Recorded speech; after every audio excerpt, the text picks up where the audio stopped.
Siapa dia nak fubat anak mata tak nampak, siapa dia mata kelabu, ambil hak ni. Bahkan ada murid cerita saja dah. Satu orang ni pelat, tak biasa tengok orang ni. Satu orang ni pergi semaya masjid punya 5. Tua dah. Orang ni tua dah. Umur dia dekat dengan 100. Duk baca surat khabar boleh berlaku tengok.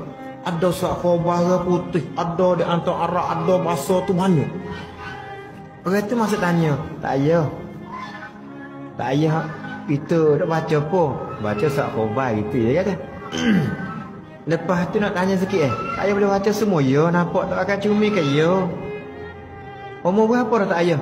Umur tak banyak ada 95 tahun 95 tahun dekat dengan 100. Lepas tu ayah baca apa? Ya tak kalau mau nak amal ke pihak ni ni. Mana? Kita ilmu kita siuk dalam air, ilmu di antara kita siuk di tangan, hapus mata.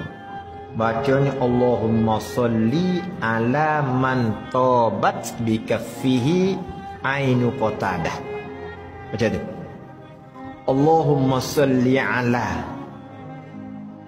Allahumma salli ala man tabat bi kaffihi ainu qatadah.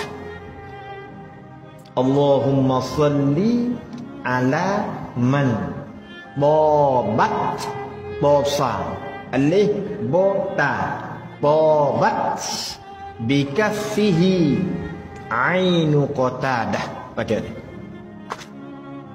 Maknanya Tuhan aku minta rahmatlah atas orang yang jadi baik, jadi sembuh dengan tapak tangannya orang tu ulih mata kota dah buta jenis tadi. Parusia gapo ni saya nak ayat. Kalau kita menebah kena kayu di mata, kalau kita masuk sapuh di mata, kalau kita kena gapo di mata, baca hak ni selalu dah. Misalnya kita nebah dah, ada yang motor tong mata buta kepala ni royak ke saya. Dia ustaz. Dia tetap arah bahari tu sudah mengajar ya tegak. Puasa puas dia ambilnya nebah. Nebah rantang cak mata ni. Oleh tu tepat saya nak pesan. Bepa. Mata nak sembuh kalau kena anak kita kena mata gapo ko anak gapo ambil rusia ni.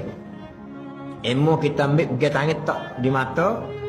Bacanya Allahumma salli ala man tabat bi kaffihi qata ainu qatada. Apa tu?